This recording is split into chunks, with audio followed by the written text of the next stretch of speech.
Just a reminder to vote in this week's Locals poll, where you decide what deck I take to Locals every single week. Without any further ado, I hope you enjoyed the video. What's up, YouTube? Welcome back to the channel, and for today we've got the deck profile for the deck we brought to Locals last week, being Magnet Warriors. So, honestly, I didn't really have any expectations whatsoever going in with this deck, and it actually ended up doing fairly well. We didn't have a tournament because we were a few people short, but we were able to actually have a 2-1 record for just casual matches, so that's actually pretty good. So here's what it looks like on paper, then we'll get to the card by card.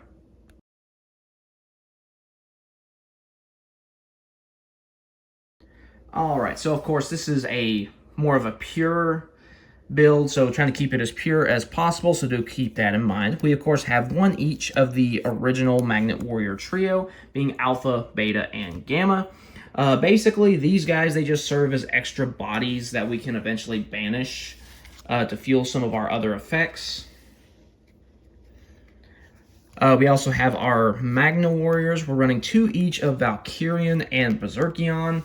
I kind of experimented with the ratios. I settled on 2 of each because I felt like 3 was too much and 1 of each was too little, especially with the effect of Imperium Magnum. So I decided to settle on 2 each so we could have 1 to fuse with and 1 to summon.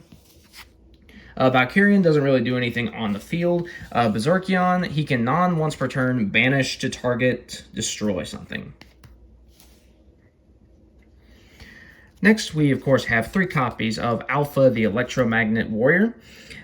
Basically, he can search either Berserkion or Valkyrian when he's summoned. And then all of the Electromagnet Warriors have the same second effect, where they can tribute themselves as cost during the opponent's turn as a quick effect in order to special summon a level 4 Magnet Warrior from the deck. So I'm not going to mention that one any further. Beta, he is a search when he is summoned, and Gamma summons one from the hand. Next, some of our supplementary Magnet Warriors. We got 2 each of Delta and Epsilon. So Delta is a Foolish Burial, and Epsilon is basically a Elemental Hero Prisma for the deck. It dumps 1 for cost in an attempt to copy the name, and then you can revive 1 from your grave that has a different name from the cards you control. And then Delta, he has a graveyard effect where you can banish 3 other Magnet Warriors to special summon Valkyrion from your deck, ignoring summoning conditions. So that's why we run the OG Alpha, Beta, Gamma, just for more options for the banish. And that's actually it for the monsters, so we're going to move on to the spells. So first we have our field spell, Magnetic Field. Basically, when a Earth Rock monster battles an opponent's monster, and the opponent's monster was not destroyed, you can bounce it back to the hand. And then, if you have a Magnet Warrior on your field, it's a Monster Reborn. So, pretty decent field spell there. We also have 3 copies of Magnet Induction. So this one is basically emergency teleport for magnets, as long as you control one already. And it does prevent them from being destroyed by battle or card effects, but being on a normal spell rather than a quick play spell, there is some missing potential there, unfortunately. Yeah, if that was a quick play spell, it'd be so much better. Next, we have 3 copies of Polymerization. Basically, we're running 3 just to increase the odds of drawing it, so we can fusion summon Imperium Magnum as quickly as possible. Because at that point, you should be ending the game. Next, 3 Ties of the Brethren. Basically, if you have one of your Magnet Warriors, you activate this, you get 2 others from the deck, and so you can just kind of get your resource train going. Next, 3 copies of Pot of Extravagance for draw power.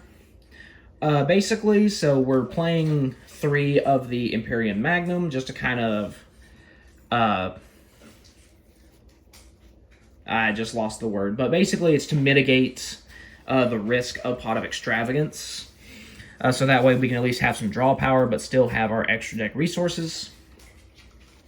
Next, 1 Monster Reborn just for recovery and extension, 1 Terraforming to search the field spell. And to end off the main deck with the traps, we do have 1 copy of Magnet Force. Basically, it just makes all of your rock monsters unaffected. So this is good for, you know, like, say, for example, I was anticipating having to go against Draco Tail. It never came up, but that way he couldn't Dragoon my magnets. And then finally, 1 Rivalry and 1 Gozen. This is just a way to kind of slow your opponent down to where your rocks can really do their stuff. So that is it for the main deck. Now moving on to the extra deck. So, first we have 2 copies of Mrs. Radiant. So this one, it's just a generic Earth support card. So, you know, I feel like it doesn't really need any explanation. Next, we have 3 copies of Doggerad, the Stone Trooper. This is actually a newer card coming out of Alliance Insight. And I actually almost forgot about this card until I was flipping through trying to find my 3rd polymerization, and I happened to stumble across this guy. And I was like, wait a minute, this changes everything. So Doggerad, he just takes 2 monsters, including a rock monster. So you can kind of link climb into him with Mrs. Radiant if you need to. But when it's special summon, you target a rock monster in your grave, and it gains attack equal to that monster's attack. So, if we already have, say, a Valkyrian in grave, this guy goes up to 4,500 on a Link 3. And then he does have a quick effect where you can target an opponent's monster. His attack decreases by that monster's attack, and then that opponent's monster gets destroyed. And then, so yeah, he's, you know, he does provide some disruption, but he's mainly just a big beat stick. So, yeah, really like this card. We do have a suite of Xyz monsters as well. We are running 2 copies of Gorgonic Guardian. Now, I know that Gorgonic is technically its own archetype, but let's be real, that archetype sucks at the time of recording. And this is a really cool monster, and it is a rock type, so I thought I'd give it some love. Next, we've got 3 copies of Gallant Granite, just so that way we can get any additional searches that we need. Then we also have number 106, Giant Hand. So this provides some negation on our opponent's turn in the form of a monster negate. And finally, we've got 3 copies of Empyrean Magnum, the Superconductive Battlebot. So, yeah, he's a 4,000. He's a really big guy. And basically, he is an Omni Negate. And so then when he leaves the field because of an opponent's card, then you can special summon both 1 Empyrean and 1 Valkyrion from your deck. Or, excuse me, not Empyrean. 1 Valkyrion and 1 Berserkion from your deck, ignoring summoning conditions. So yeah, really, really cool card. A little hard to summon in, like, compared to the counterpart of, like, ABC, because, you know, the whole Yugi Kaiba structure deck thing that they did. But really cool card. I really enjoy it. This is a really fun deck. Obviously not competitive in any way, but it's just fun. So I hope you enjoyed. Like, subscribe, vote in the locals poll, all that good stuff, and I'll see you guys next time.